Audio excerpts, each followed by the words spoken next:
I bought a kiln off Facebook Marketplace without my girlfriend knowing because she thinks that I couldn't rebuild the kiln. So to prove her wrong, I bought it and we've been repairing it. We've polished the easiest ring on the outside for starters. Now we're going on to the electrical components and the outer electrical box. Yeah, this it's almost like a jumper because all it is it takes electricity from one side and feeds it directly upwards towards the next layer of heating element. So what we'll do is mark which side is top and bottom and then sand it and repaint it with some kind of like fire hydrant red like this is. So the outside of this thing gets like 350 degrees, says Google. We have to make sure it's some kind of high temp engine paint. So after disassembling, we have to fix some of the electronics, and this is where engineer nerd side comes in. So there's corrosion and dirt on these contact points. Here, let's actually say this a way that you can kind of understand. Resistance bad because less current, less heat, no pottery. Thank you for coming to my TED Talk. I expect $13,734 for your teaching lesson. So this is the wires before and after.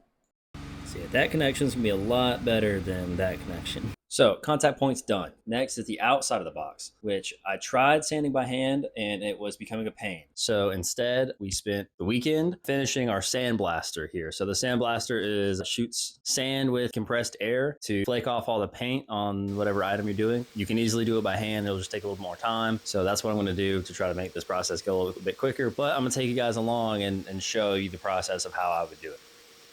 Saved tons of time. Only took like 2 or 3 minutes to completely sandblast the entire kind of outside casing of this thing, and it works incredible.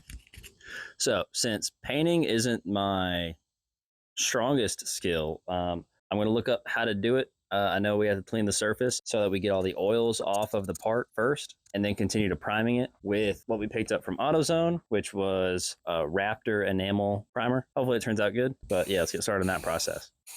So after layer upon layer upon layer of primer, I took it inside and gave it a wet sand to make sure that the primer layer was super smooth so that when we applied the paint would also be just as smooth and have a nice finish.